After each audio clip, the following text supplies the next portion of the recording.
말씀을 증거하겠습니다. 어제 저녁 시간에 제가 준비했던 말씀을 미처 말씀 못 드렸어요. 성령 세례. 이것은 참으로 중요한, 성경 말씀이 다 중요하지만요. 특별히 우리가 신앙생활하는 데 있어서 이토록 참 중요한 하나님이 주신 진리, 하나님이 우리의 신앙생활을 위해서 미리 마련해 주신, 말하자면 장치해 놓으신 굉장히 중요한 그 성화의 길인데, 이것을 잘 모르시거나 또 사용하지 못하시거나 누리지 못하면 우리에게 얼마나 큰 손해인지 모릅니다. 그러므로 오늘 이 새벽 시간에도 이제 제 자신이 성령 체험한 것을 좀 소개해 드리려고 합니다. 이제 어제 말씀드린 대로 저희 집에서 그 박영순 할머니를 모시게 됐고요. 그런 가운데 저는 원종수 원사님의 강령을 들을 때에 방언 기도가 그렇게 중요하다는 것을 듣고, 저는 그때도 방언 기도를 못했기 때문에 이것을 어떻게 하면 받을 수 있을까? 특별히 방언 기도를 제가 왜 그렇게 사모했냐면, 원종수 원사님의 말씀이 그래요. 여러분, 우리가 이제 하루를 살아갈 때에 마귀가 우리를 넘어뜨리려고 여기저기에다가 함정을 풀었대요. 마귀의 유혹에 넘어가도록 그렇게 집요하게 준비를 해놨답니다. 근데 마귀는 IQ가 막 수천이 되고 우리는 IQ가 참 100이 될까 말까인데, 그 마귀의 기량을 우리가 알 수가 없답니다. 그럼 하나님께서 그걸 막아주셔야 되는데, 우리가 기도를 올릴 때 하나님이 들으시고 그걸 막아주시는데, 우리가 그 마귀의 함정을 알아야 그 기도를 올릴 때 하나님이여 10시에 마귀가 함정을 파놨는데 빠지지 않게 도와주세요. 또 오후 1시에 마귀가 요런 일에 함정을 파놨는데 빠지지 않게 도와주세요. 이렇게 기도를 올려야 되는데 알지 못하니까 사람의 언어로서는 기도할 수가 없대요. 그래서 하나님이 주신 언어 방언으로 기도를 하면 나는 그 방언의 내용이 뭔지 모를지라도 하나님은 다 알아들으시고 거기에 대해서 응답하시며 막아주신다. 이렇게 설명했어요. 아이고, 그래서 제가 참 이런 세계가 있는가, 이제 제 마음이 착해지고 순해져서 그분이 하는 말이라면 참 다 좋게 들렸어요. 저보다 2살밖에 안 많은데 참 공부를 잘하고 하나님이 도우셔서, 그것도 참 신령한 어떤 그런 능력으로 서울대학교 의대를 가고, 내가 만났더라면 참 내가 좋아하며 존경하며 참 친구 삼아서 따라다녔을 그런 사람이에요. 그 사람의 말을 제가 참 좋게 다 알아듣고 나도 방언 기도를 받아야 되겠다.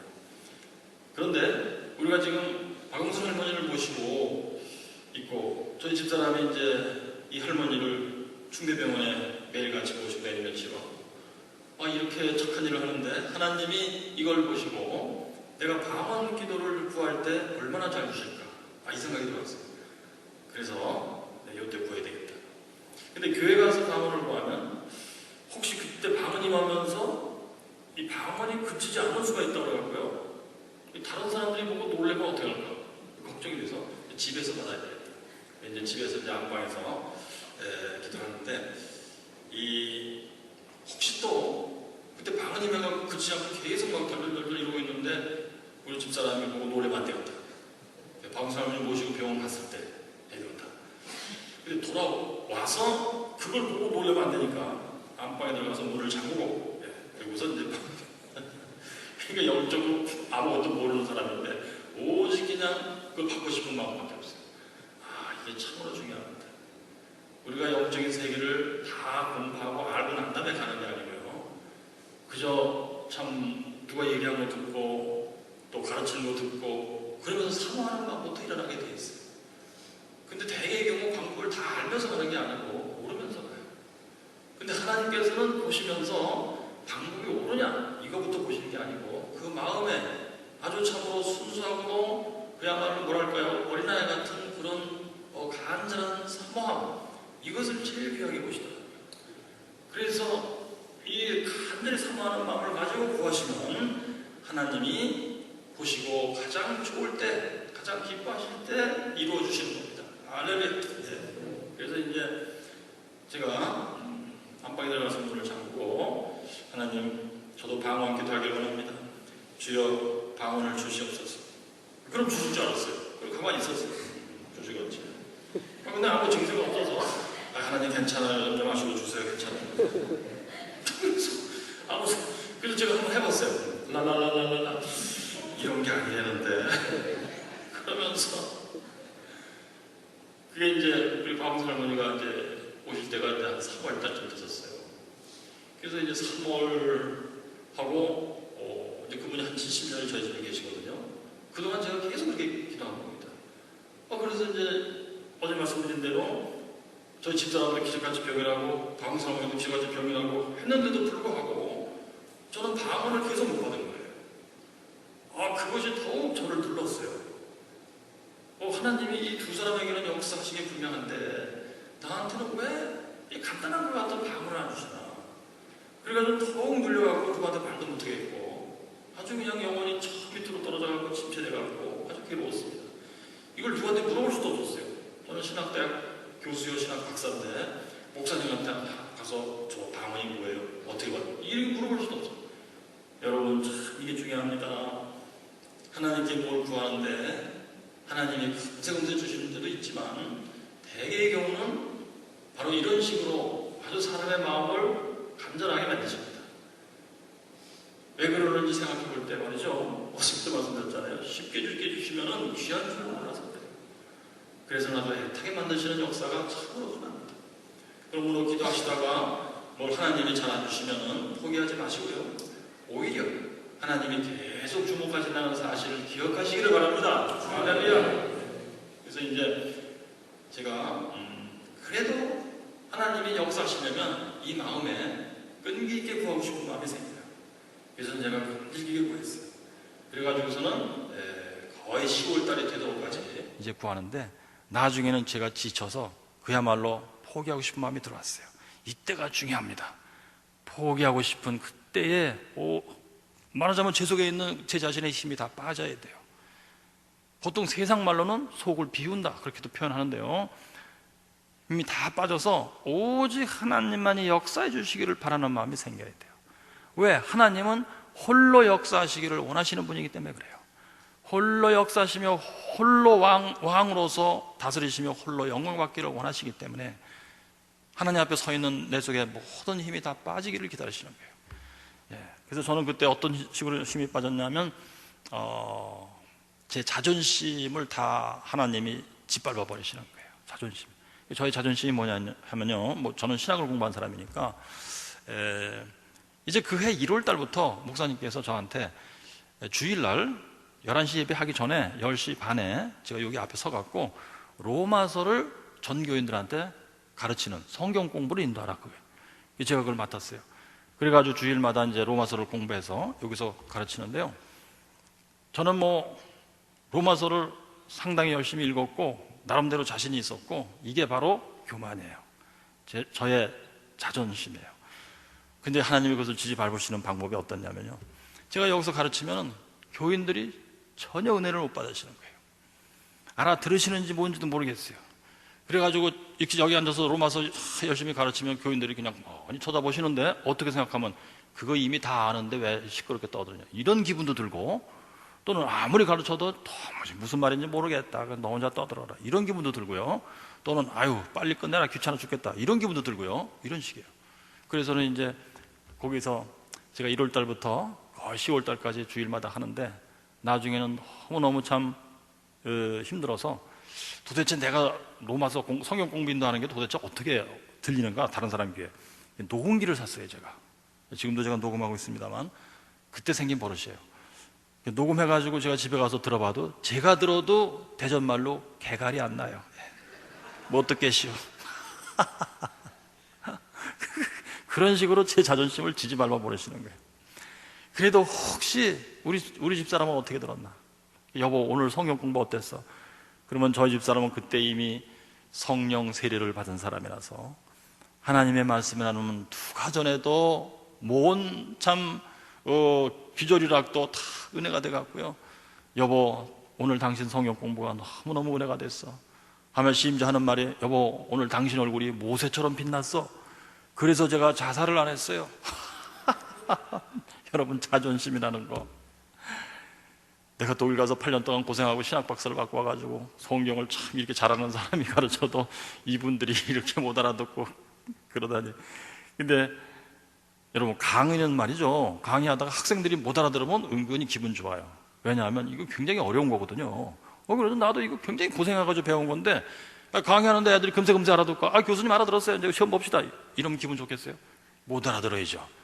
이거 어려운 거라니까. 예. 그런데 성경 말씀은 반대예요. 성경 말씀은 내 말씀이 아니고 하나님 말씀인데, 내가 이것을 증거할 때, 저는 스피커에 지나지 않아요. 이걸 증거할 때 하나님 말씀을 들으시는 분들이 다 은혜를 받으시고 얼굴이 밝아지며 참 할렐루야 기쁘고 이래야 되는데, 들으실 때마다 얼굴이 참 시꺼머지니 이거 내가 무슨 문제가 있나 보다, 내가 말이지. 예, 이렇게 된 거예요. 그런데 모세처럼 얼굴이 빛냈다니까 그거 하나 참 위로로 삼고, 그래도 끝까지 10월달까지 하던 중에 드디어는 못 참겠어요. 그래서는 내가 오늘 하나님과 결판을 하리라. 그리고선 금식을 하고 토요일날 저희 집사람하고 같이 이제 그 교회로 갔어요. 예, 성전에 들어가서 저는 바로 이제 로마서 가르치는 여기 바로 앞에 이 탁자 있는데요, 그 옆에 이제 꿇어 앉아서 하나님께 기도했어요. 저 집사람은 저쪽 뒤쪽에 앉아서 기도하고, 하나님이여, 내일 성경 공부 인도할 때 교인들이 은혜 받게 해주세요. 예. 그런데 그렇게 착하게 기도했는데요, 기도하던 중에 제 머릿속에 이제 떠오른 영상이 뭐냐 하면, 저의 자존심을 가장 많이 건드린 그 영상. 그게 뭐냐면요, 이제 성경 공부 인도하면서 11시쯤 가까이 가면은 이분들이 이제 다들 이제 거의 끝날 때 됐다 그래가지고 막 수근수근 그러고 막 웅성웅성하고 그래요. 그러던 중에 특별히 이 앞에 앉으신 우리 그 할머니 권사님 부대가 있어요. 이분들은 뭐 성경 공부 인도할 때부터 하품을 하시고 막 이렇게 하시고, 끝날 때쯤 되면 뭐 하품 정도가 아니고 이제 예배드릴 준비해야 돼. 그래서 이제 화장실 가시고, 또 심지어는 저기 오늘 주방에서 쓸 파 갖고 왔어? 갖고 왔지? 어디다 놨어? 저 뒤에. 주방에 놔야지. 그럼 또 가가지고, 주방 문이 이쪽에 있었어요. 뒤에서 이제 팥단을 들고 가운데 복도로 이렇게 해가지고 여기로 지나가세요. 저는 이제 끝날 때 뭐 할렐루야 하면서 이 성도님들이 다 은혜 받고 막 아멘 하면서 끝나야 되는데, 그래서 막 할렐루야 그러면은 요 앞으로 팥단이 지나가는 거예요. 특별히 그때 하품을 각각 하시는 이자 춘자 자자 우리 참 할머니 집사님, 그분은 저기서 수년 전에 고인이 되셨어요. 예, 여기 앞에 앉아가지고 하나님 내일 우리 성도님들 은혜 받게 해주세요 하는데 그 영상이 머릿속에 떠올랐어요. 눈앞에. 그래가지고 벌떡 일어나서, 하나님 저도 더 이상 못합니다, 이제 더 이상 못합니다. 이제 그래가지고 막 항의하듯이 기도했어요. 하나님이요, 난 더 이상 못합니다. 목사님께서 성경 공부 그만하자 하시든지 교인들이 은혜 받게 하시든지 둘 중에 하나입니다. 이래가면서 그냥 기도하는데, 목사님이 성경 공부 그만하라고 하실 리도 없고 이 교인들이 은혜 받을 리도 없고 나는 내일 반드시 해야만 되며 도망갈 수도 없고, 그러면서 막 뜨거운 눈물이 흘리기 시작했어요. 하나님이여, 제발 나를 살려주세요. 제발 나를 살려주세요. 그래서 막 울면서 울먹거리면서 막 하니까 가슴도 뜨겁고 그냥 터질 것 같고 하면서 살려주세요 하는데 말이 이상하게 잘 안 돼갖고, 하나님 나 살랄라. 그래서 제가 이게 왜 그러지 내가? 그러는데 기분은 참 좋아요. 그러면서 계속 이렇게 가가지고 내일이 안 왔으면 좋겠어요. 그래서 기도를 마치고 이제 나오는데 저 집사람이 그래요. 여보, 그것이 방언 기도야. 저 집사람은 원래 천주교 출신이에요. 그런데 저희가 대학 다닐 때 1970년대에 우리나라 천주교에서, 특별히 서울의 명동성당, 거기에서 전국의 천주교 청년들이 모여서 방언을 받고 방언으로 찬양하는 운동이 있었습니다. 그것이 이제 미국에서 시작된 건데요. 그것이 이제 은사주의 운동이라고 그래요. 그때 저희 집사람이 가서 방언 받은 바가 있거든요. 그 후에 사용을 하면서 다 잊어버렸죠. 방언이 뭔지 아는 사람이에요. 저보고 여보, 그것이 방언이야. 그래서 제가 이게 방언이야? 그러면서 순간 기분이 나빴어요. 왜냐하면, 아니 내가 자존심 다 버리고 집에서 하나님 방언 주세요, 그리고 랄랄라 이렇게 해보고 이럴 때는 안 주시고 지금 주시는 건 또 뭐예요? 방언 받고 기분 나쁜 사람은 저 하나일 거예요. 그러면서 집에 오면서 생각해 보니까, 하나님이 왜 지금 주시는가? 제가 집에서 방언을 구하다가 받았으면은 기고만장해서 제가 알만한 사람들한테 다 엽서 쓰려고 그랬어요. 이선희도 드디어 방언받았다. 그러면 전국적으로 창피를 당할 뻔했어요. 다른 사람은 다 받았는데. 그래서 하나님이 나를 보호해 주시려고 그때 안 주시고 지금 주셨구나, 이렇게 생각을 하고, 이제 다음날 저녁에 저녁을 먹고 텔레비 보고 앉아있는데 갑자기 드는 생각이, 혹시 오늘도 방언이 되려나? 그래갖고 교회 가서 기도해 보니까 방언이 되더라고요. 그래서 매일같이 이런 식으로 매일 저녁마다 교회 가서 방언으로 기도하게 된 겁니다. 되나 안 되나 이게 궁금해갖고. 그래서 계속 이제 매일같이 하니까 방언 기도가 점점 이제 늘어나면서요, 성장하면서 막 그야말로 제가 평생에 처음으로 그런 아주 강력한, 열렬한, 뜨거운 땀을 흘리는 기도를 하게 된 겁니다. 기도하다가 막 몸이 뜨거워지고 땀이 흐르면서 갑자기 들어온 생각이, 야, 혹시 이러다가 불을 받는 게 아닐까. 우리 담임 목사님이 안상열 목사님, 부흥사 목사님이시죠. 이분이 청년 시절에, 이분들 세대는 청년 시절에 산에 올라가서 소나무를 붙들고 흔들면서 기도하는 그런 방법이 있었어요. 그래가지고 소나무 뿌리를 뽑는 게 목적이야. 소나무를 붙들고 씨름을 하면서 주여 불을 주소서 하고 이제 기도를 하고 불을 받고 이제 내려와가지고는 사람들을 몸에 손을 대고 기도하면 여기 몸에 탄 자국이 나타난다. 특별히 그 당시에는 이제 귀신 들린 사람들이 많았대요. 그래서 몸부림치는 사람들을 막 꽉 누르고 손으로, 그리고 막 예수 이름을 명하는 마귀야 나가라, 귀신아 나가라 하고 기도하면, 그래서 손을 띄면 몸에 탄 자국이 나타나고, 불을 받았기 때문에 그런 간증들을 자주 하셨어요. 그래서 제가 혹시 나도 이러다가 불을 받는 게 아닐까? 그래갖고 이제 다음 날에는 이제 교회에 기도를 갈 때, 그 몸에서 열이 날 때 열 빠지지 말라고, 두꺼운 바지, 낚시할 때 입는 두꺼운 바지와 오리털 잠바를 입고 털목도리로 여기를 이렇게 둘둘 감았어요. 열이 일로 빠지지 말라고. 여러분, 혼자 연구해 가면서 참으로 누가 봤으면 굉장히 웃었을 거예요. 근데 지금 돌이켜 볼 때 하나님께서는 참 이런 것을 참 기쁘게 보신다, 이런 것을 참 이쁘게 보신다, 그런 생각이에요. 순수한 마음으로 간절히 하나님께 매달리는 사람, 순수한 마음으로, 이게 굉장히 중요했어요. 자, 그래가지고 이제 교회 가서 기도할 때 열렬히 일부러 더 힘을 내서 기도했죠. 방언으로 열렬히 기도하고, 그럼 목이 말라서 물을 마셔가면서 그냥 열렬히 기도하고, 그런데 땀은 막 잔뜩 나는데 불은 임하지 않는 거예요. 그래서 왜 불이 임하지 않지? 불이 이런 게 아닐 텐데, 이러가면서 이제, 그러니까 거의 뭐 10월, 11월, 12월, 1월, 2월, 거의 넉 달 내지 5달 동안 거의 매일 저녁 나가서 이렇게 몸부림치며 기도했던 겁니다. 자, 성령 세례를 받으려면 그냥 보통 하듯이 하는 기도 갖고는 좀 잘 안 됩니다. 특별한 기도 해야 돼요. 그것도 몸부림치는 기도, 간절한 기도, 말하자면 거기에 몰입하는 기도, 몰두하는 기도가 필요합니다. 근데 저는 그런 이치도 모르고 뭐 성령님이 인도하시는 대로였겠죠. 근데 오직 제 마음에 이 불을 받고 싶은 아주 뜨거운 그런 사모함, 그것이 움직였던 겁니다. 그래서는 이제 넉 달 내지 5달 동안을 그렇게 기도를 한 상태인데도 아직도 불을 못 받았어요. 늘 답답한 마음이고, 도대체 이게 뭔가 궁금한 마음이고, 누구한테 물어볼 수도 없고, 그런 식으로 아주 답답하게 짝이 없고, 신도 잘 안 나고, 힘만 들고 막 이런 상태로 간 것이죠. 그러다가 이제 1995년도 2월 달이 됐어요. 그때 95년도에 입학한 신학대학의 신입생들을 데리고 공주에 있는 변화산 기도원에 가서 신입생 오리엔테이션을 한다고 그래요. 그러면서 저보고도 같이 가서 1시간 설교를 하라고 부탁한 거예요, 학생들이. 그러라고. 그리고 생각해 보니까 기도원에 가서 기도하면 혹시 불이 임하려나? 그래가지고 제가 갈 때 오리털 잠바와 털바지를 싸들고, 그리고 가방에 넣고 갔어요. 가서 점심을 잘 얻어먹고 제가 딱 그랬어요. 여기 기도굴이 어디 있습니까? 참으로 도사 같은 기분으로. 왜냐하면 저희 집에서는 이미 참 2사람이 기적같이 병이 나는 그런 집이에요.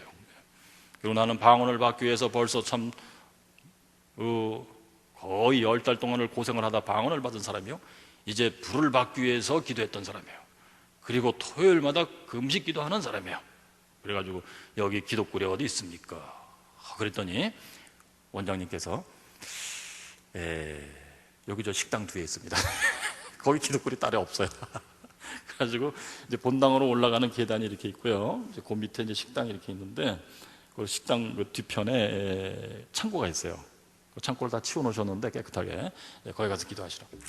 그래서 거기 들어가서 이제 찬송을 참으로 땀이 나도록 부르고 방언으로 기도하면서 주여 불을 주시옵소서 하고 막 뜨겁게 막 그야말로 막 그 천정이 뚫어질 정도의 막 힘을 에너지를 내가면서 기도를 했어요. 그랬더니 원장님께서 바깥에서 들으시고 저 사람이 누구길래 저러는가. 그래서 학생들한테 물어보셨대요. 저 사람이 누군데 저러냐고. 그랬더니 학생들이 우리 교수님인데요 은혜가 좀 있어요 그랬대요. 원장님이 알아들으셨어. 오, 저 사람 초보자. 왜냐하면 이제 초보자는 이제 기도에 이제 재미가 붙으면 저렇게 기도하는데 특별히 기도하면서 다른 사람한테 보여주고 싶은 거예요. 나는 기도를 이렇게 하는 사람이에요. 내 기도를 한번 들어보라 이거예요. 기도하다가도 문 쪽을 향해서 주여 들어보라 이거예요. 주여. 사실 제가 그랬거든요. 저 사람 초보자. 그래서 제가 기도를 마치고 땀만 잔뜩 흘리고 불도 못 받고 나와서 저녁밥을 먹고 앉아있는데 이옥순 원장님이요. 그분은 이제 아현감리교회의 장로님이세요. 그때도 연세가 많으셨습니다만 지금은 연세가 더 많아지셨죠. 그분은 참 우리 대한민국에서도 참 특별한 분이세요. 그래서 뭐 특별한 은사가 있으시고 해서 참 특별한 방법으로 많은 사람을 도와주시고 했던 분이신데요. 저는 전혀 몰랐죠. 그분을 그때 처음 뵌 건데요. 그분이 이제 제 식탁으로 오시더니 거기 뭐 반찬도 더 갖고 와라, 과일도 갖고 와라 그래서 이렇게 놓으시더니 저한테 그러세요. 교수님 참 은혜가 많으십니다 그래요. 그래서 뭐래요 뭐 그저 그렇습니다 그랬더니 교수님 내 속에 은혜가 있으면 어떠십니까? 질문하셔서 제가 제 수준대로 대답했죠. 내 속에 은혜가 있으면 찬송하면 좋고 기도하면 좋죠 그래요. 또 예 맞습니다. 그러시더니 내 속에 은혜가 있으면 또한 주변 사람들의 마음이 편안해지는 것입니다 그러시더라고요. 그래서 제가 그때 뒤통수를 얻어 맞은 것 같았어요. 왜냐하면 제가 일부러 기도를 크게 소리질러 하면서 문에다 대고 주여 했거든요. 바깥에 있는 사람들아 들어봐라 이렇게 하면서 그것을 딱 알아차리신 거예요. 그래서 네가 소리 지르고 기도해서 바깥에 있는 사람들 참 마음으로 심란했다 이거예요. 부엌에서 일하는 사람들 심란했고 바깥에서 애들 말이 짐 정리하고 다 이제 집에 준비하려고 그러는데 너 혼자 그렇게 신령한 척하고 소리 질러갖고 바깥에 사람들 심란했다 이거예요. 누가 그렇게 말해준 것도 아니에요. 그러니까 저한테 느낌이 그랬어요. 그게 뭐냐면요 그분의 특별한 은사예요. 그렇게 말 한마디 참 해주셨는데 사람 속에 순간적으로 아주 충격적인 회개가 임하는 그런 어떤 은사가 있었어요. 그래서 제가 뒤통수를 얻어맞고 이분이 참 보통 분이 아니신가 보다 이러고 있는데 교수님 밥 다 먹었으면 따라오세요. 그리고서는 저의 이제 한 10년 아래 후배 되는 목사님하고 저하고 둘이 데리고 이제 방에 가셔서 이것저것 설명해 주시고 본인의 간증도 하시고 하면서 밤새도록 한숨도 안 재우고 꼴딱 샌 거예요. 그래가지고서는 이제 새벽쯤 되시니까 하시는 말씀이 교수님 그러면서 말씀하시는 중간중간 예언의 은사를 가지고 과거에 저의 죄를 알아맞히며 참 이제 그런 식으로 쭉 이제 간증하시고 말씀하시고 하는데 마지막은 이러세요. 교수님은 영적으로 지금 이제 이 옆에 앉은 저 10년 후배된 목사님은 이 목사님은 영적으로 대학원생쯤 되시고 교수님은 지금 영적으로 유치원생입니다 그러더라고요. 아니 내가 우리 집에서 두 사람이나 신유의 역사가 있었고 토요일마다 금식하며 이제 불을 받으려고 하는 사람인데 유치원생이라고? 그런데 제가 이분이 뭐 밤새도록 예언의 은사로 저에 대해서 참 그야말로 다 뭐 이렇게 알아맞히고 막 이러셨기 때문에 제가 그것을 또 부인할 수도 없고 그래서는 기분은 상하고 그런데 이러고 있는데 딱 하시는 말씀이 교수님 지금 하나님께서 교수님이 신학교 다닐 때 지은 죄 중에 5가지를 급하게 회개하라고 그러십니다 그러세요. 그런데요 여러분 굉장히 중요한 게 있습니다. 뭐냐면요 제가 나중에는 이분께 은혜를 받고 제 이제 우리 모든 대학에 있는 은혜를 사모하는 교수님들을 몇 분을 여러 차례 데리고 그분한테 갔었어요. 근데 처음 보는 사람한테는 이분이 항상 하시는 말씀이 무엇이냐? 지금 하나님이 당신에게 있는 죄 가운데 5가지를 급하게 회개하라고 그러십니다. 그러시는 거예요. 누구한테나 다.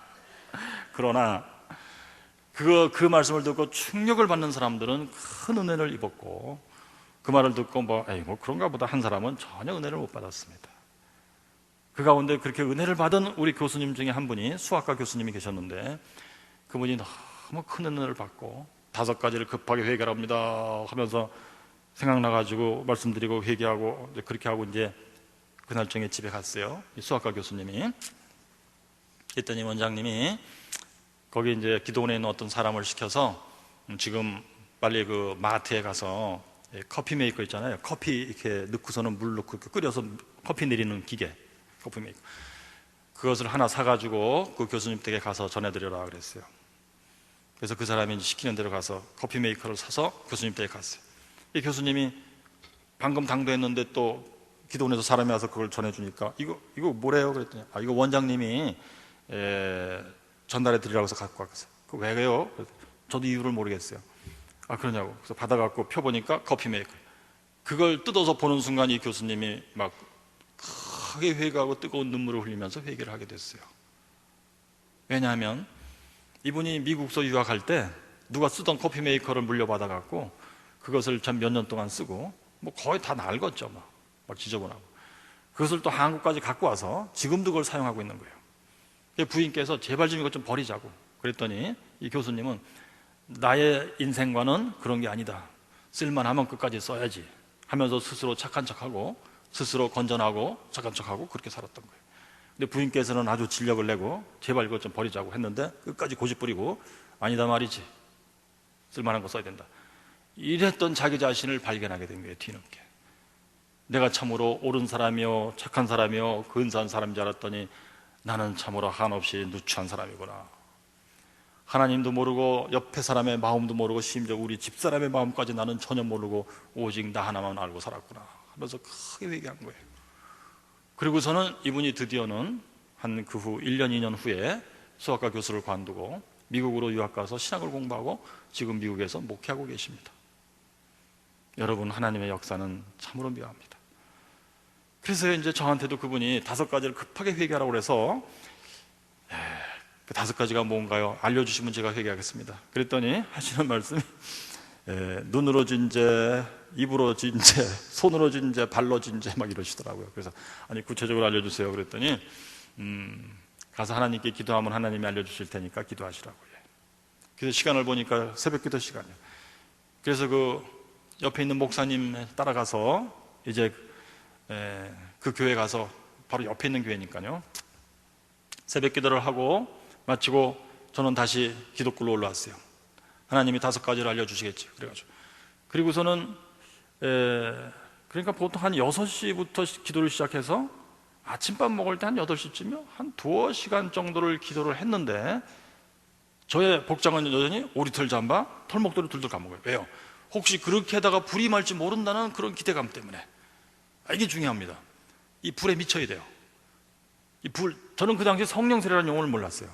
성령세례에 뭔가 몰두하는 그런 것이 좀 있어야 됩니다. 그래가지고서는 5가지 죄를 알려달라고 기도했지만 뭐 2시간 기도했는데도 아무런 증세가 없는 거예요. 어떤 사람은 주마등처럼 지나간다고 해서 기도해도 아무것도 없어요. 그때 들어온 생각이 무엇이냐면 이제 마침 학생들은 와가지고 아침밥 먹으라고, 교수님 아침밥 드시라고, 나는 오늘 금식이다 그러면서 이제 9시가 되면 제가 올라가서 설교를 해야 돼요. 그런데 하나님이 지적하신 5가지 죄를 회개하지 못하고 거룩한 단에 올라갈 수가 없다는 생각이었어요. 그렇다면 학생들한테 얘들아 나는 설교할 수 없다 그리고 집에를 가버려야 돼요? 설교하겠다고 따라온 교수가 설교 시간 되니까 나 설교 못한다고 집에 가버린다. 아이고 이것도 큰일 났다. 그래가지고 하나님은 큰일 났습니다 하고 막 간절한 마음이 됐어요. 막 그냥 막 그야말로 뭐랄까요, 한마디로 큰일 났어요. 그렇다고 그냥 뭐 다음에 주시겠지 뭐 이러고 올라갈 수도 없고요. 자, 중요한 거, 하나님 앞에서는 인간을 대하듯이 뭐 지금 안 주시면 다음에 주시겠지 이렇게 하면은 안 된다는 거예요. 하나님은 인간이 아니세요. 하나님 앞에서는 하나님의 이 존엄과 위엄 앞에서 나는 납작 엎드리는 거, 그것을 하나님이 기뻐하신다. 그러니까 저는 그런 걸 배워본 적이 없기 때문에 교회에서는 열심히 가르치셨지만 제가 교만해서 그것을 알아들을 수가 없었어요. 그런데 하나님은 드디어 강압적으로 그렇게 만드신 거예요. 그래서는 하나님 앞에 납작 엎드린 상태에서 하나님 큰일 났습니다 하는데 그때 눈앞으로 지나갔는데요, 5가지 죄가. 저는 직업이 공부라서 그런가 어려운 문장으로 지나갔어요. 즉, 네가 하나님의 존엄을 무시했다, 하나님의 위엄을 무시했다, 하나님이 주신 축복을 네가 발로 걷어찼다. 제가 신학교 관두려고 했던 거, 이런 거. 예, 이런 식으로 지나갔어요. 그래서 요것이 바로 요 죄가 그거, 저 죄가 그거, 이렇게 맞춰갖고 얼른 회개를 했어요. 그리고서 이제 가서 세수하고 설교를 하고요, 저는 대전으로 내려왔어요. 대전에 내려와서 이제 저녁 먹고 앉아 있는데 갑자기 들어온 생각이, 나는 회개했지만 하나님이 이것을 용서하셨나? 이게 궁금해진 거예요. 나는 회개했지만 하나님이 용서 안 하셨다면 아직 일이 끝난 게 아니에요. 근데 용서하셨다는 확신이 없어요. 그래서는 다시 오리털 잠바를 싸들고 교회를 간 거예요. 가까이서는 하나님 용서하셨으면 알려주세요. 기적같이 병도 고치시는 하나님이신데 용서하셨으면 알려주실 거 못하실 분이 아닌 것 같아. 그래서 저는 간단히 생각하고 용서하셨으면 알려주실 거다 아마 그렇게 생각하고서는 가서 기도했는데 전혀 느낌이 없었어요. 이게 중요합니다. 여러분, 하나님과 교통할 때는 내가 그냥 무슨 반성문 쓰듯이 일방적으로 뭐 회개를 하더라도 일방적으로 하나님 요거 잘못했어요, 요거 잘못했어요 하고 반성문 제출하고 그냥 끝나는 거, 그렇게 하시면 안 됩니다. 이건 하나님과의 교통이 아니에요. 동사무소에 서류 제출하는 거예요. 이게 기독교 신앙에서는 제일 위험한 것입니다. 동사무소에 서류 제출, 나 혼자 그냥 왔다 갔다 하는 거예요. 하나님과 교통이 없는 거는 정말 기독교에서는 아주 독이요 악입니다, 여러분. 하나님과의 교통이 있어요. 교통이 뭐냐? 나도 하나님께 알았지만 하나님이 나한테 주시는 말씀을 내가 알아들어야 돼요. 하나님이 주시는 음성을 내가 들어야 되는데 귀로 듣는 게 아니고 영혼으로 들어야 돼요. 하나님이 주시는 음성으로 내 영혼에 변화가 생기고 내 가슴에 감동과 은혜가 임해야 돼요. 이것이 중요합니다. 그래서 이제 회개할 때도요, 하나님이 용서하셨으면은 하나님이 내가 너를 용서하마 하는 그런 어떤 음성을 내가 들으면 내 마음이 편안해지며 풍랑의 경랑이 잠들고 기분 좋은 고요가 있으며 하나님이 나를 사랑하는구나 하고 확신이 있으며 내가 하나님을 참, 그래서 하나님이 나를 사랑하시니 내가 하나님을 진정 사랑합니다 하고 올라가며 이게 교통이란 말이에요. 근데 그날 저녁에는 그런 감각이 전혀 없었어요. 그래서는 다음날 저녁에 또 갔어요. 물을 싸들고 가서 열렬히 기도하면서 왜 이러다 불을 받을 줄 모른다. 그래가지고서는 기도했지만 역시 감각이 없었어요. 셋째 날 저녁에, 그때가 겨울방학이었어요. 그날은 제가 이제 물을 싸들고 단단히 준비하고 갔어요. 여기 이제 통로에 방석을 놓고 꿇어 앉아서 기도하는데 제가 꿇어 앉으면서 하나님께 모종의 서원을 했어요. 온간히 하나님, 오늘 안 알려주시면 저는 알려주실 때까지 집에 안 가겠습니다. 하고선 무시무시한 각오를 한 겁니다. 그래 앉아서 기도하는데 뭐 1시간 기도해도 감각이 없고 1시간 반 해도 감각이 없고 2시간여 했는데도 감각이 없어요. 이미 다 날은 어두워졌고 집에 가서 밥을 먹어야 되는데 불현듯 들어오는 생각, 알려주실 때까지 집에 안 간다는 약속을 제가 해버린 거예요. 그때 제가 막 깜짝 놀랐어요. 큰일 났다. 야, 이제 나는 집을 못 가는구나. 이제 알려주실 때까지 내가 기도해야 되는데 큰일 났다. 그 다음에 들어온 생각, 내가 밤을 새고 새벽이 될 때까지 기도해야 되는데 새벽 기도하러 오는 사람들이 날 보고 저 사람 왜 저러지? 이럴까봐 겁났어요. 아이고, 집에다가 어떻게 뭐 전화하고 바깥 오라고 할 수도 없고. 그래서는 큰일 났다 하고서는 할 수 없다. 이제 마지막으로 진짜 내가 한번 열렬히 기도해야 된다. 큰일 났다. 그리고서는 이 기분이 중요합니다. 큰일 났다. 큰일 났다. 그래가지고 이제 앉아서 기도할 수가 없어요. 일어서 갖고 주여 용서했으면 알려주세요. 하나님 알려주세요. 하고 기도하는데 갑자기 저의 이제 환상이죠. 이게 저의 이제 성령 세례가 임하는 그런 순간의 영상들입니다. 이건 환상이니까요. 그렇게 이해해 주시면 좋겠어요. 이 장대 같은 분이 제 앞에 임했어요. 근데 너무도 거대해서 얼굴도 안 보여요. 근데 엄청 존엄과 위엄이 충만한 분이 임했어요. 그리고서는 그 아래에 어떤 시체가 누워 있는데 그걸 딱 제 느낌에 보니까 그게 저 자신이에요. 신학교 다닐 때의 저의 모습이에요. 근데 신학교 다닐 때 모든 죄를 다 짓고 그 죄로 인하여 썩어 문드러진 시체, 거기다 거적을 덮어놨더라고요. 냄새도 엄청나는 것 같아, 기분이. 근데 이 거대한 분이 하시는 말씀이 저한테, 이선이 이것이 넌데 네가 손을 대고 살려라 그러시더라고요. 아니, 용서했으면 알려주세요 했더니 글쎄 이게 닌데 네가 손을 대고 네가 살려봐 이러시더라고요. 그래서 제가 그 순간에 아이고 하나님 내가 어떻게 살림지. 그리고서는 그냥 막 그야말로 아주 절망이 돼갖고 그때부터 제가 통곡을 하기 시작했어요. 이 속에 있는 모든 것이 위로 올라오는 동안 막 그야말로 애통하는, 그야말로 평생에 그렇게 통곡을 해본 적이 없는 그런 통곡을 하기 시작했어요. 엉엉 울기 시작했어요. 그런데 갑자기 이 앞에 여기 큰 십자가, 그 교회에도 이런 십자가가 있었어요. 그 십자가에서 구멍이 뻥 뚫리더니 막 세찬 물줄기가 팍 뿜어 나와서요, 저를 때린 거예요. 서 있는 저를. 그때 기분이 뭐냐면요, 왜 어린애들이 엄마한테 떼쓰고 울 때 엄마가 그러잖아요. 때리면서 뭘 잘했다고 그러고 딱 때리는 거예요. 그런 기분이었어요. 그래서 딱 맞고서는 순간 흠칫 놀래서 이제 다시 앞으로 나와서 뒤로 막 한두 걸음 물러났어요. 방석에 다시 꿇어앉았습니다. 자, 이것이 뭐냐면요, 제가 그렇게 통곡하고 애곡하고 할 때에도 제 영혼의 한 구석에서는 굉장히 자랑스러웠던 것입니다. 제 자신이. 야, 내가 이 정도로 기도하는 사람이 됐구나. 그랬더니 하나님께서 오셔가지고 뭘 잘했다고 그러면서 딱 때리신 거예요. 하나님께서는 우리 속에 있는 모든 자존심과 교만을 짓밟으시고 지지밟으시고 그것을 깨끗이 청소하고 난 후에 거룩하신 하나님의 존엄이 나에게 임하시는 겁니다. 그래서는 제가 울음을 딱 그치고 앉아서 이게 도대체 뭔가, 눈을 뜨고 쳐다보면 산통이 다 깨질 것 같아, 또 생각에. 눈도 못 뜨고 도대체 이게 뭔가 이러고 있는데, 이제 이 단에서요 어떤 분이 저의 환상 속에서 애기 목욕통 같은 데에다가 액체를 가득 담아갖고 저한테 오시는 거예요. 엎드리는 저한테 오셔갖고 그것을 쫙 내려 부시더니 거기서 하얀 손이 나와서, 그 하얀 손은 지금도 아주 선명해요. 부드럽고 따뜻하고 아주 하얀 손이 마치도 애기 목욕통에 이렇게 놓고 엄마가 닦아주는 그 참 손, 부드럽고 따뜻한 손, 그 손이 저한테 쑥 나오더니 저를 씻어내리는 거예요. 머리서부터 얼굴. 신학교 때 죄진 부분마다 다 눈으로 죄진 거 눈을 닦으시고, 입으로 죄진 거 입을 닦으시고, 신학교 다닐 때 철이 없어서 막걸리 먹으면서 시원하다 했더니 모가지를 닦으시고, 진죄로 다 썩어 문드러진 저의 가슴을 닦으시고. 근데 가슴쯤 왔을 때는 제가 그때 이제 막 방언 기도가 다시 시작됐어요. 막 기도하는데 이 가슴을 닦아내릴 때는 얼마나 갈비뼈가 간지럽고 참 그러던지, 제가 손 들고 방언 기도하면서도 간지러워서 랄랄랄랄 하고 이렇게 옆으로 비비비비 틀면서 기도하면서 머리 쪽 한쪽 구석에서는 또 초보자니까 들어온 생각이, 야, 이건 누가 옆에서 봤으면 되게 웃기겠다. 참으로 저의 머리는 이상해요. 그래가면서 기도를 했더니 이제 그 손이 다 전신을 닦아내리시더니 그 다음에는 아까 나왔던 그 장태 같은 분이 다시 임했어요.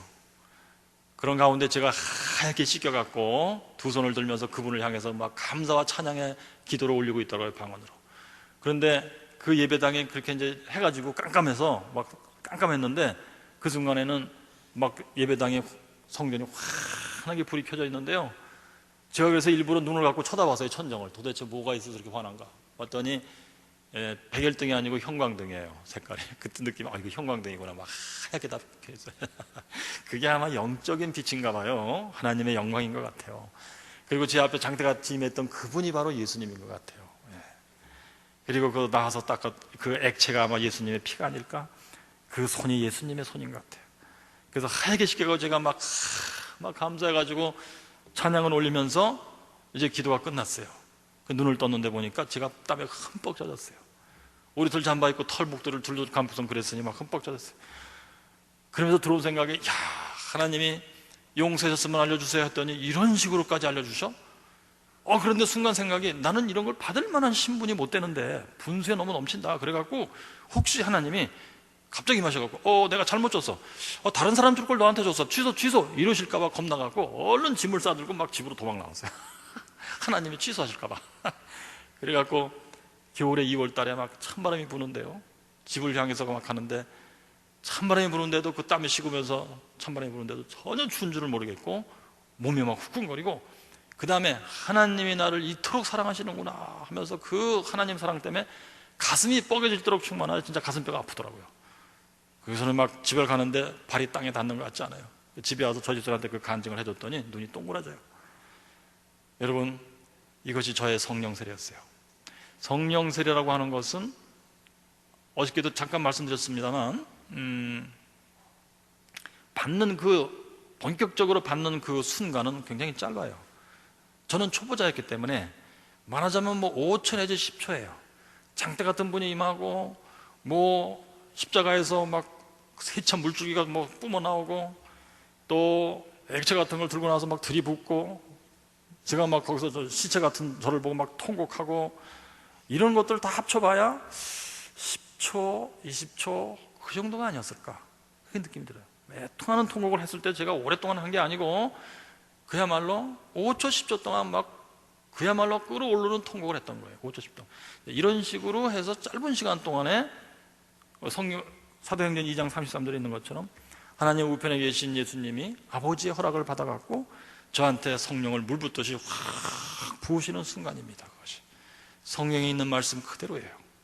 그래서는 제가 그것을 받고요, 이제 제 속에 생긴 열매, 결과가 뭐냐면 하나님이 날 사랑한다는 이 확신으로 충만해지는 것, 하나님의 사랑으로 충만해지는 것, 이것이 성령 세례의 핵심입니다. 그래서 세상의 모든 것이 이 사랑의 눈으로 보이게 되는 것, 이것이 성령 세례의 핵심입니다. 그래서는 제가 이제 그 사랑으로 충만해져서 변화된 것을 한 2가지 말씀드리고 마치려고 그래요. 첫째로 이겁니다. 제가요, 저 집사람과 대학교 1학년부터 연애하고 결혼해서 한 10년 넘게 연애하고 결혼했어요. 나름대로는 저희 집사람을 굉장히 사랑했죠. 그렇게 사랑에 불탈 때에는 혹시라도 간이 필요하다면 제가 생간을 10개라도 꺼내줄 뻔했어요. 그때 꺼내줬다면 참 나중에 후회할 뻔했어요. 결혼해서 사니까 한 3개월 동안은 좋았지만 이제 그 다음부터는 김치가 맛이 없어요. 아니 왜냐하면 저희 어머니의 김치 솜씨와 저 집사람의 김치 솜씨는 전혀 다른 거예요. 저희 집사람의 김치는 너무 싱거워서 먹을 수가 없어요. 김치가 잘 익지도 않아요. 제가 한 번은 그랬어요. 여보, 이 김치가 좀 싱거운데. 그랬더니 내 입맛은 맞는다 그래요. 그래서 아니야, 소금을 조금 더 넣어야 돼. 그랬더니 그래요. 소금을 얼마나 더 넣을까? 그래서 제가 며칠 전에 그 옆집에서 갖고 온 김치 있잖아, 그게 간이 맞더라고. 그랬더니 그럼 그 집 가서 살지 그러더라고요. 그래서 아니 여보 잘해보자고 하는 소리야. 그랬더니 글쎄 그 집 가서 잘해봐 그러더라고요. 여러분, 이것이 참 인생입니다. 그럼부터는 참 결혼 생활이 그저 그랬어요. 예수 믿고 그렇게 참 거듭나고 중생한 후에는 다시금 참 새로워져서 저 집사람이 이쁘고 사랑스럽고 했지만 시간이 지나면 또 그저 그래요. 그런데 성령 세례를 받고 보니까 다시 한번 달라졌어요. 하나님의 사랑으로 충만해지니까 이 사랑으로 세상이 다 보여서요, 이제 이런 현상이 있었어요. 이제 새벽기도 갈 때요, 저 집사람은 이제 일어나서 세수하고 머리 빗고 간단 말이에요. 가서 새벽기도를 마치고 집에 오면 저는 원래 새벽 체질이 아니라서 굉장히 힘들어요. 1시간 더 자야 돼요. 1시간 더 자고 일어나서 세수하고 밥 먹고 학교를 가야 되는데, 저 집사람은 아침형이에요. 아침 체질. 새벽기도 갔다 와서 힘이 쌩쌩하야 자문을 읽고, 그리고서는 저에게 이제 밥을 또 준비해서 주고 그러는데, 제가 자다가 일어나서 세수하려고 딱 화장실 가다가 보면은 저 집사람이 복에서 일하는 뒷모습이 보여요. 그런데 머리가 웬일인지 아침에는 머리가 다 부스스하게 일어나 있는 거예요. 새벽에 갈 때 왜 빗었는데도 머리가 이렇게 부스스하지? 근데 제가 예수 믿기 전에는 그런 모습을 봤을 때 들어오는 생각, 좀 머리 좀 빗고 하지, 게을러 갖고서 저기 머리가 뭐야, 내가 먹을 반찬에 다 빠져갔네 머리, 이렇게 생각해요. 근데 예수 믿고 거듭나면 그래도 좀 이게 나아져요, 사람이. 그래서 머리가 부스스한 걸 봤을 때 머리가 부스스하구나. 근데 내가 여보 머리 좀 빗고 하지 이렇게 얘기하면 마음에 상처받을 테니 내가 참자 이 정도 됩니다. 근데 성령 세례를 받고 봤더니요, 머리가 부스스하게 일어난 걸 딱 보는 순간, 아니 아침에 나갈 때 머리 빗었는데 왜 머리가 다시 부스스하게 다 일어났을까? 아, 맞아. 나도 힘들어서 1시간 자고 일어났는데 자고 일어나니까 더 힘들어. 그런데 저 사람은 새벽기도 같이 갔다 와서 분명히 힘들 텐데 그래도 그 힘든 몸을 일으켜서 나에게 밥을 해주려고 서 있으니 얼마나 힘이 들까? 아, 몸에 힘이 없어갖고 머리카락을 지탱할 수가 없어서 머리카락이 다 일어났구나, 이렇게 생각이 듭니다. 여러분, 성령 세례를 받아서 사람이 그렇게 변화되더라고요. 그리고서는 그 해준 밥상을 앞에 딱 받아서 밥을 먹기 시작하는데 제가 며칠 전에 봤던 장대 같은 문 앞에 참 다 죄진 것들로 다 썩어서 문드러져서 거적을 덮었던 저 자신의 모습을 봤잖아요. 그래서 하나님이요, 나처럼 이렇게 나쁜 놈에게도 이렇게 따뜻한 밥을 해서 먹이십니까? 그런 생각이 들어와서 울먹거리면서 밥을 먹다 보니까 눈물이 너무 흘러서 밥을 먹을 수가 없어요. 그래서 화장실 얼른 뛰어들어가서 세수를 하는데 보니까 물반 눈물반 미끼당거리면서 세수가 돼요, 눈물 때문에. 그 순간 제가 깨달은 게 있어요. 아, 은혜 받으면 세수할 때 미끼당거린다. 이걸 깨달았어요. 그리고선 밥을 먹고 이제 출근할 때 벽에 달린 십자가를 붙들고 기도해요. 하나님이요, 이제 내가 세상으로 나갑니다. 세상에 나가서 죄 짓지 않게 나를 보호해 주시고 도와주세요. 이렇게 기도했더니 성령님이 주시는 생각이, 네가 세상에 나가서 죄 짓지 않으려면 출근하기 전에 네 아내에게 뽀뽀를 해주라. 생각이 들어왔어요. 이게 참으로 내 생각인가, 이게 진짜 성령님이 주시는 생각인가 혼동이 돼갖고 나가다가 그냥 갈까 하다가 이게 혹시 하나님이 주신 말씀 같으면 어기면 안 된단 말이에요. 그래서 에라 모르겠다 해서 여보 일로 와. 그래서 저 성령님이 그러는데 뽀뽀해 주래. 그래서 뽀뽀해 줬더니 놀래갖고. 자, 그 다음에 퇴근할 때 집에 가기 전에요, 집에 가는데 성령님이 생각 주시기를, 네가 초인종을 누르고 네 아내가 문을 열 때 할렐루야를 외치라. 이런 생각이 들어왔어요. 참 이상하다. 뭐 하나님 말씀이면 내 순종해야지. 그래서는 이제 문을 열어줄 때 제가 할렐루야 그랬어요. 제 평생에 처음으로 그렇게 본 거예요. 그랬더니 저희 집은 놀라면서 할렐루야 이러더라고요. 그래서 그때로부터 지금까지 저희 집은 무조건 바깥에 나갔다 들어갈 때는 할렐루야예요. 쓰레기 버리고 들어갈 때도 할렐루야. 그럼 저쪽에서 할렐루야. 근데 문제는요, 부부싸움 하고 난 후가 문제예요. 부부싸움은 진짜 할렐루야 하기 진짜 힘들어요. 그래서는 이제 할렐루야를 또 안 하면 안 되기 때문에 혼자 작은 소리를 해요. 들어가서 뭐 할렐루야 이렇게 들어가. 여러분, 이게 굉장히 중요해요. 우리끼리는 부부싸움 해가지고 할렐루야 하기도 싫지만 하나님께는 해드려야 된단 말이에요. 그래서 할렐루야 하나님께만 여러분, 자, 이렇게 이제 사람이 변화됐어요.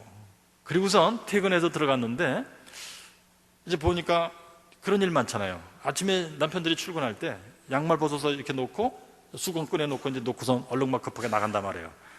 그 퇴근해서 와보면은 아침에 벗어났던 그 자리에 양말이 그대로 있어요.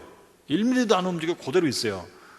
그러면 남편들께서는 뭐 예수 믿기 전에는 뭐 그런 거 봤을 때 들어오는 생각은, 아유 참 하루 종일 얼마나 힘들었길래, 이런 생각하는 사람 거의 없어요.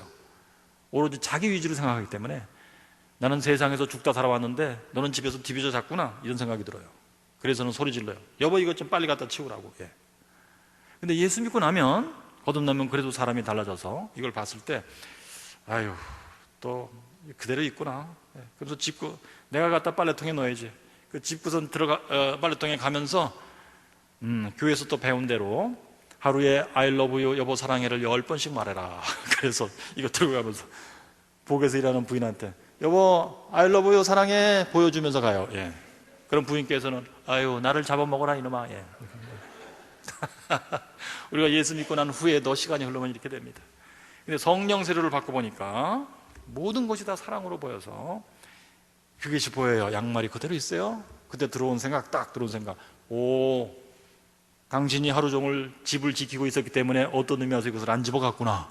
너무 감사해서 이걸 들고 가면서 여보 감사해. 그랬더니 뭐가 감사해? 좌우지가 무조건 감사해. 여러분, 여기서 말씀을 제가 줄이겠어요. 이것이 제가 받은 성령 세례의 현상이었고 성령 세례 받은 후의 열매였는데요, 사람이 우선 달라졌어요. 사랑으로 달라졌어요. 그런 다음에 이제 하나님이 저한테 성령 세례를 주신 본격적인 목적이 이제 이루어지기 시작했는데요, 그것은 하나님 말씀을 증거하는 그런 사명이었습니다.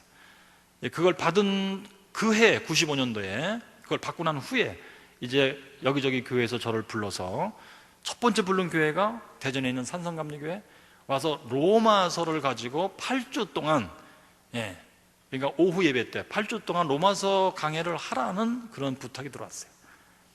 이 로마서 강해가 뭐예요? 제가 다니던 은혜감리교회에서는 그걸 가지고 이제 성도님들께 성경 공부를 이렇게 하면은 여기 앉아 계신 할머니, 집사님, 권사님들이 하품을 하던 그 로마서 공부입니다.